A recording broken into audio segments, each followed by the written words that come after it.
사드 배치를 결정한 지 5일 만에 국방부가 배치 장소를 공개했습니다.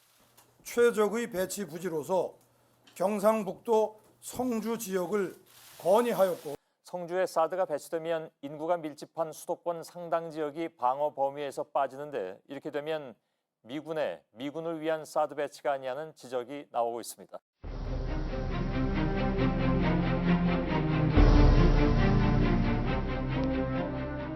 성주가 최적의 후보지라는 판단이 나오게 되었습니다. 지금은 사드 배치와 관련된 불필요한 논쟁을 멈출 때입니다. 앞으로 지역이 원하는 안전하고 살기 좋은 곳을 만들 수 있도록 해서 군사적 효용성과 더불어 지역 주민의 안전을 가장 중요한 평가 기준으로 적용하여 여러 후보지들에 대한 비교 평가, 시뮬레이션 분석, 현장 실사 등의 정밀한 검토 과정을 거쳤습니다.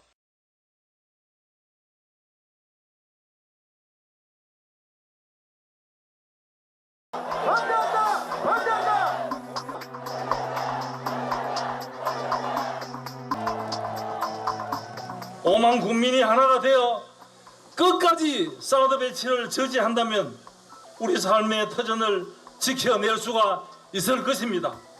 군수는 사드 배치에 어떠한 것도 허락하지 않겠으며 그 어떠한 불합리한 것과도 타협하지 않겠습니다, 여러분! 반대를 발표하고 있습니다. 기생을 강요하는 사드 배치 강력히 규탄한다.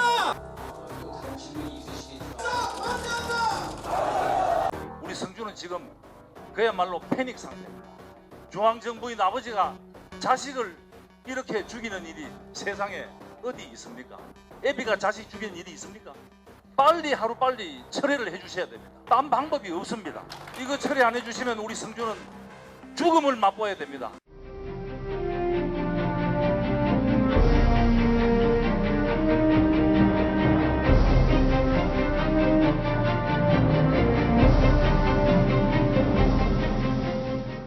이 한반도 사드 배치에 대해 가장 민감한 반응을 보여왔던 중국은 강하게 반발했습니다. 러시아도 부정적인 입장을 표명했습니다. 한국의 사드 배치 결정으로 한반도 대치 국면이 더 악화했고 우발적 충돌이나 전쟁이 일어날 가능성도 커졌다고 분석했습니다. 특히 미국과 중국, 러시아 간 군사적 대치나 무력 충돌이 발생할 경우 한국의 사드 기지가 최우선 타격 대상이 될 것이라고 경고하기도 했습니다. 사드가 도대체 뭐길래 이렇게 시끄러운 걸까요? 사드는 당초 미국의 BMD, 즉 탄도미사일 방어체계 하나로 사거리 1000에서 3000km에 이르는 적의 중거리 미사일에 맞서기 위해 설계된 무기입니다. 대기권 밖에서 정점을 찍고 떨어지는 적 미사일을 고도 40에서 150km 사이에서 격추한다는 겁니다. 사드는 과연 한국의 안보에 얼마나 도움이 될 수 있을까요? 미 의회 조사국이 지난 2013년 발간한 조사 보고서입니다. 남한은 북한과 너무 가까워서 미사일이 낮은 궤도로 날아 몇 분 안에 도착할 것이기 때문에 사드의 효용이 크지 않을 것이라고 돼 있습니다. 북한의 남한 공격용 주력 미사일은 KN-02 단거리 미사일인데요. 이 고도 50km 아래에서 찍고 내려오기 때문에 이 사드의 요격 권역 아래를 지나게 됩니다.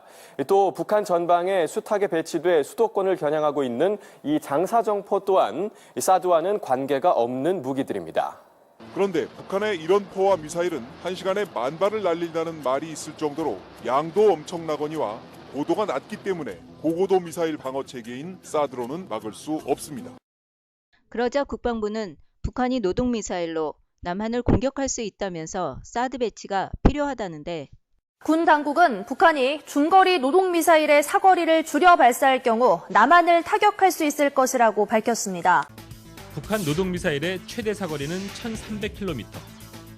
이 미사일은 오키나와에 있는 주일 미군 기지를 사정권에 두기 위해 개발된 것이라는 게 지금까지 정설이었습니다. 하지만 발사 각도를 70도 이상 높여 발사하면 부산과 대구, 대전은 물론 서울로도 발사가 가능하다는 겁니다. 결국 사드 미사일 같은 고고도 미사일이 필요하다는 주장입니다. 하지만 여러 군사 전문가들은 이 같은 설명이 이론과 가설로만 가능할 뿐 현실성이 떨어진다고 지적합니다. 지난 2014년 1월 유승민 의원이 주최한 토론회에서 공군 방공유도탄 사령부 이동원 대령은 발사각을 높이 쏘는 러프티드 방식은 비행시간이 길어지고 탄도탄 감시 추적이 용이하며 비행 자세 제어가 어렵고 또한 상승 단계에서 요격당할 가능성 때문에 핵탄도 공격 방식으로 채택할 가능성이 희박하다고 증언한 바 있습니다. 미국의 저명한 핵 미사일 전문가인 MIT 공대 시어도어 포스톨 명예교수가 인터뷰에서 이번 북한의 장거리 로켓은 상공에서 탄두와 로켓 몸체가 조각 나도록 진화해 사드로는 요격 가능성이 낮다고 잘라 말했습니다. 북한이 탄도미사일을 조각으로 분해할 기술력을 갖추고 있다는 것은 이번 로켓 발사로 입증됐습니다. 사드 요격기는 이 조각들과 실제 탄두를 분간해낼 수 없을 것입니다.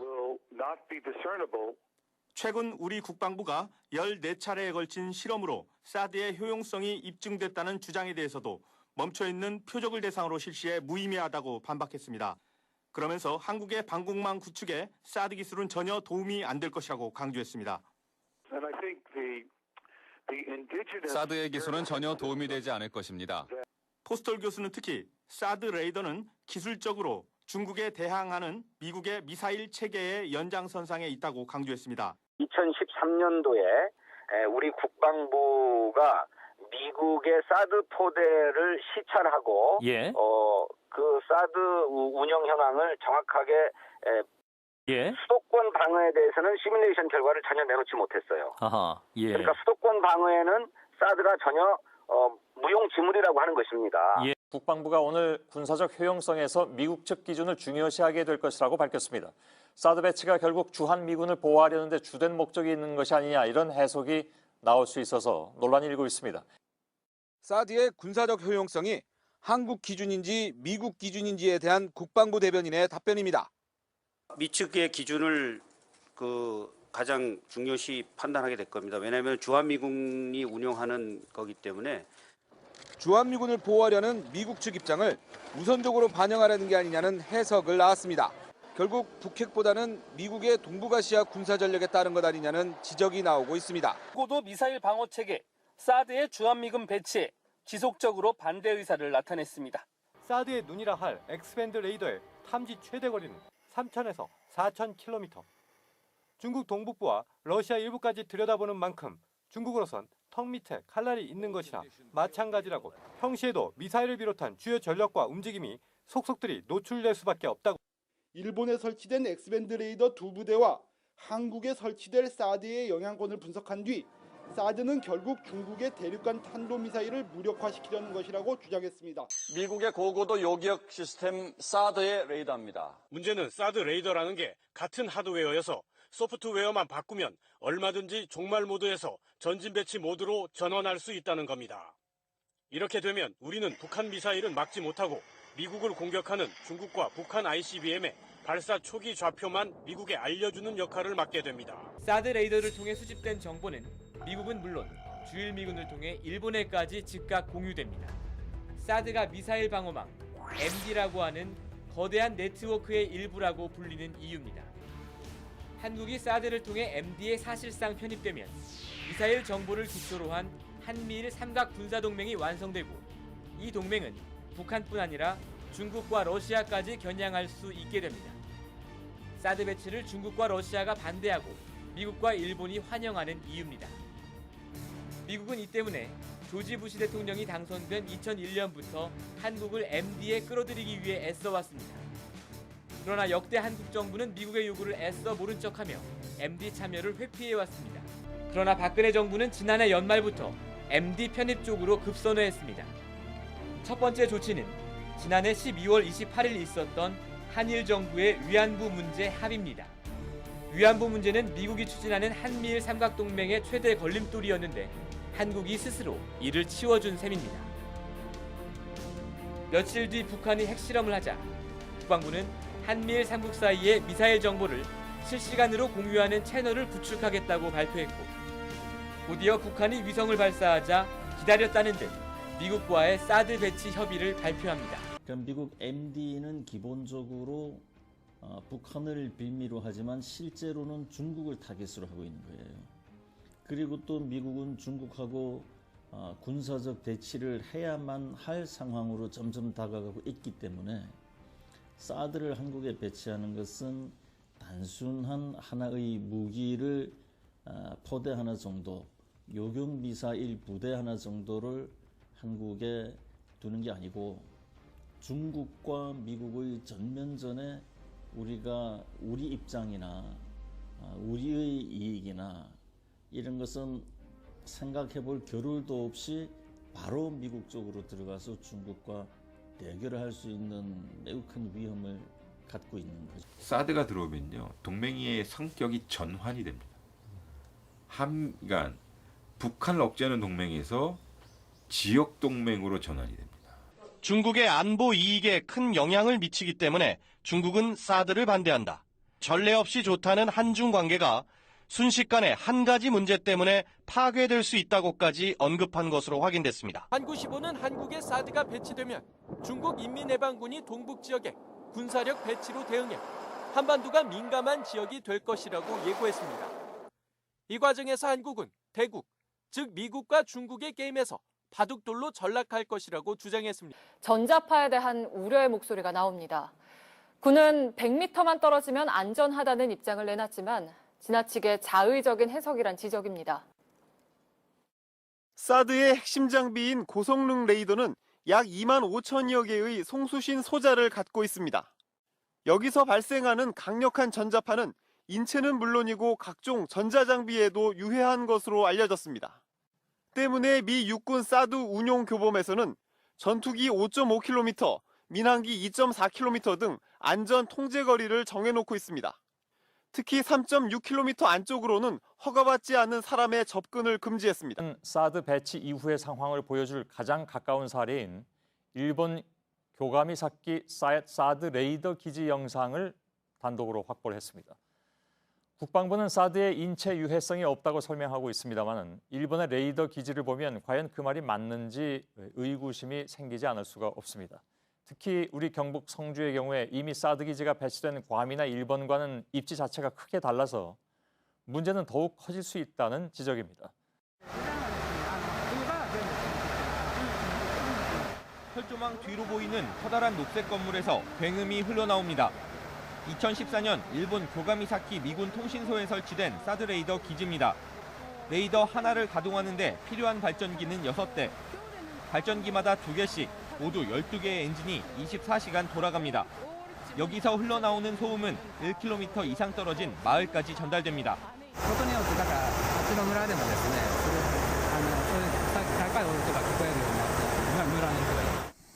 레이더 반대편으로 500m 이상 떨어진 산 중턱에서도 발전기 엔진 소음이 크게 들립니다.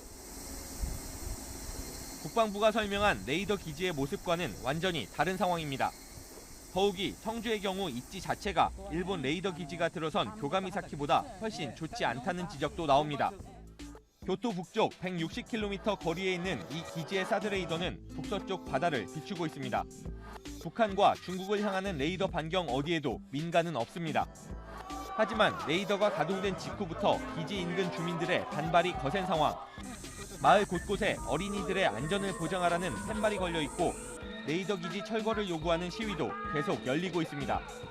레이더 반경을 벗어난 곳에 거주하고 있지만 전자파와 소음으로 인한 구토와 어지럼증 등 피해가 속출하고 있다는 겁니다.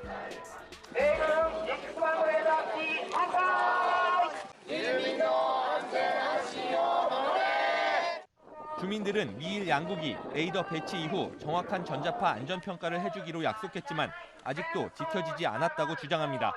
電磁波の影響の有無について調査してその結果問題ないであろうという結論を出したんですけれども、産業界ですね。それをですね、その専門家の検討はですね、このレーザーを作っているレーセオンという会社の사드 포대와 레이더가 함께 설치되어 있는 괌. 북쪽 해안 밀림에 자리 잡고 있고 일본처럼 레이더는 바다를 향하고 있습니다. 사드 포대 북서쪽 1.7km 정도에 보이는 시설은 민가가 아닌 군사시설로 중국과 북한을 비추는 방향에 민가는 없습니다. 2013년 4월 임시로 설치된 이 포대는 아직 영구 배치 결론이 나지 않았습니다. 미 국방부가 환경평가 사이트를 개설해 1년 넘게 주민 의견을 수렴하고 있기 때문입니다. 지난 1월 미국 기관지인 성 조지는 괌 사드 포대 현지 르포 기사에 발전기의 굉음이 작은 마을 전체를 덮어버릴 정도라고 소개했습니다. 성 조지와의 인터뷰에 나선 사드 운영 요원은 이 지역에서 살 수 있는 건 2마리 돼지뿐이라며 사드 포대 근처에 사람이 살기 어렵다고 말합니다. 그런데 경북 성주는 내륙입니다. 바다를 비추고 있는 일본, 괌과 달리 민가를 비출 수밖에 없습니다. 북한을 향할 포대 북서쪽 2.5km 반경 이내에 초등학교와 아파트, 경찰서 등 성주 중심가가 자리 잡고 있습니다.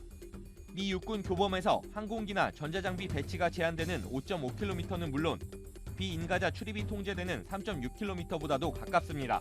韓国のような陸地に作られた時どういう影響があるかという話になると京上岬の経験では全然その資料がないです。海に向いてるから。で1000キロとか1500キロといわゆる平壌まで飛ばすという電磁波ですからものすごい強力やから 전자파와 소음, 수질오염 등 수많은 우려가 제기되지만 정부는 괜찮다는 말만 되풀이합니다. 레이더로부터 100m만 전자파에 조심해야 될 구간이고 그 이후는 안전 구간이라고 볼 수 있습니다. 소음 문제와 냉각수로 인한 수질 오염 우려에 대해서는 언급조차 하지 않습니다. 사드 배치는 우리나라의 국방, 외교, 경제적인 측면에 모두 큰 영향을 주게 됐는데요. 이렇게 중요한 이슈인데도 대국민 설명이나 동의를 구하는 절차는 아예 없었던 것 아니냐 이런 목소리가 커지고 있습니다. 정치권에서는 원점에서 재검토해야 한다는 이야기까지 나옵니다.